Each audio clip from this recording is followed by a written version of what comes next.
처음에 졸려 주사를 처방을 받았을 때도 보통 6개월에서 1년, 만성 영화는 2, 3년도 본다라고 했었는데 저도 습관 한 달에 한 번씩 맞게 되다 보니 어느덧 7개월, 1년이 되더라고요. 근데 그동안 사실은 화나면서도 힘들었었어요. 그 이유는 맞고 나면 굉장히 무기력해지고 그 의욕이 떨어지는 걸 느꼈었거든요. 그 맞고 한 3, 4일 정도까지는. 그러다 보니 이게 저의 의지와 상관없이 무기력해지는 게 싫었고, 그리고 결정적으로 12개월째 맞았는데도 그 일주일 이내에 두드러기 발생하는 걸 느꼈기 때문에 좀 졸려를 맞더라도 이게 내가 근본적인 해결할 수 없겠구나. 네. 이 1년을 또 2년, 3년 기약 없이 해야 된다는 게 좀 무서웠던 것 같아요. 한의학은 두드러기를 치료함에 있어서 현대의학의 면역 억제와는 다른 개념인 자율신경 밸런스 조절이라는 관점에서 치료가 진행이 되고, 이에 맞추어서 당연히 생활 티칭도 강조를 하게 됩니다. 아마도 이런 방식으로 치료를 하기 때문에 근본적으로 두드러기에서 벗어날 수 있게 되고, 한약을 더 이상 복용하지 않아도 정상 면역 상태를 유지할 수 있게 되는 것으로 생각이 됩니다. 이 환자분의 경우 졸레어를 맞았어도 약간의 두드러기 양상을 보이고 있었던 편입니다. 이분은 2025년 10월 18일 12회차 졸레어를 맞았고, 이후 병행하고 있는 항히스타민제를 3일간 중단해 보니까 약간의 두드러기 양상이 보이고 있어서 이 잔여 두드러기를 목표로 한약을 처방하여서 경과를 확인하였습니다.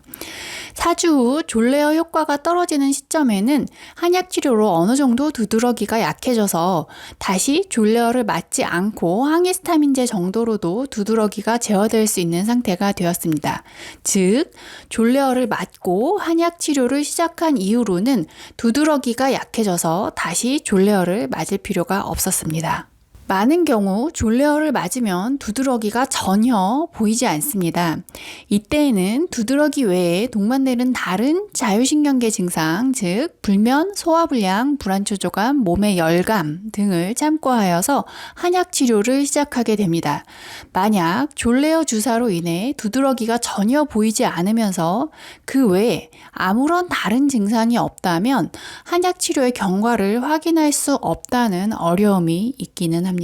졸레어를 맞아도 전혀 효과를 보지 못한 채로 한의원에 오시게 되시는 경우라면 증상이 심한 상태에서 한약 치료를 시작하여서 점차 두드러기가 약해지는 경과를 확인해 가면서 치료를 진행하게 됩니다.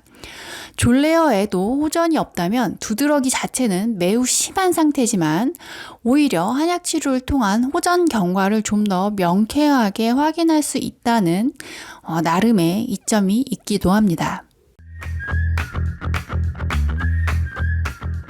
저 같은 경우에는 정말 지금 졸레보다 더 효과가 있었다고 생각할 정도로 2달 정도 만에 확 두드러기가 좋아졌었거든요. 없어지고.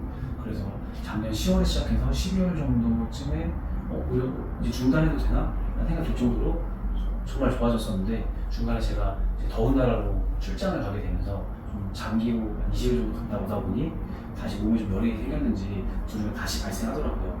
그래서 그때 사실 한약 치료를 받아서 괜찮아졌는데 왜 다시 이렇게 될까라는 좀 물음표가 있었지만, 결국 원래 처음에 원장님 제시해 주신 기간이 적게는 6개월, 그래서 1년 정도로 말씀 주셨기 때문에 이 기간을 또 따라가자라고 생각해서 끝까지 따라올 수 있었던 것 같습니다.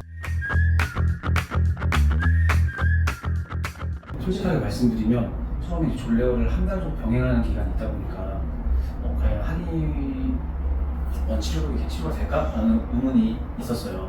근데 제가 이 방법이 아니면 못 고치겠다라는 이제 생각으로 원장님께서 주신 가이드라인을 철저하게 지키려고 했었고, 그 중에 가장 대표적인 게 탕약을 정해진 시간에 한 번도 빠지지 않고 먹는 거.